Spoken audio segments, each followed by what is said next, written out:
Hi friends, welcome to Afreen voice. நம்ம எல்லாருக்குமே பிஸ்கட்னா நல்லா தெரியும். ஏன்னா நம்ம ஊரில் ரொட்டின்னு சொல்லிட்டு இருங்க, அதான பிஸ்கட். எனக்கு நல்லாவே தெரியும், வேலையை பார்த்துட்டு போ அப்படின்லாம் நினைக்காதீங்க. அதில் ஒரு ஃபேக்டை தான் நீங்கள் உங்கள்கிட்ட சொல்ல போகிறேன். சின்னவங்கலேருந்து பெரியவங்க வரைக்கும் நம்ம பிஸ்கட் அப்படியே டீயில் நினச்சி சாப்பிட்ற பழக்கம் இருக்குது. நானே காலையில் பல்லு விளக்காம என் கபன்னு பசியோட கம்பெனிக்கு போயிட்டுருக்கேன். நீ வேறு ஏன்டி பிஸ்கட்டை ஞாபகப்படுத்துகிற அப்படின்னு எல்லாரும் நினைப்பீங்க. பட் நம்ம ஃபேக்ட்டுக்குள்ளே போயிடலாமா? பல டீ இருந்தும்போது பிஸ்கட் அப்படியே ரெண்டை பிஸ்கட்டை உடைச்சி ரெண்டாக கட் பண்ணி டீயில் நினச்சி சாப்பிட்ற பழக்கம்லாம் நிறையவே இருக்குது.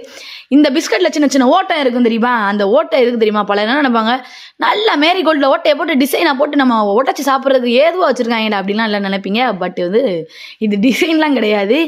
அப்படியே கபன்னு எண்ணெய் சட்டியில் அள்ளி போட்டு படப்படன்னு வெந்து வரும்போது தப்பன்னு ஒரு டிஸ்டர்ப் ஆகாமல் இருக்கிறதுக்கு ஈஸியாக வெந்து வர்றதுக்கு தான் இந்த ஓட்டையை வச்சுருக்காங்க அப்படின்னு சொல்கிறாங்க. இறுதியாக என்ன சொல்ல வரேன்னா, நல்லா வெந்து வர்றதுக்காண்டி தான் இந்த ஓட்டை போட்டிருக்காங்க.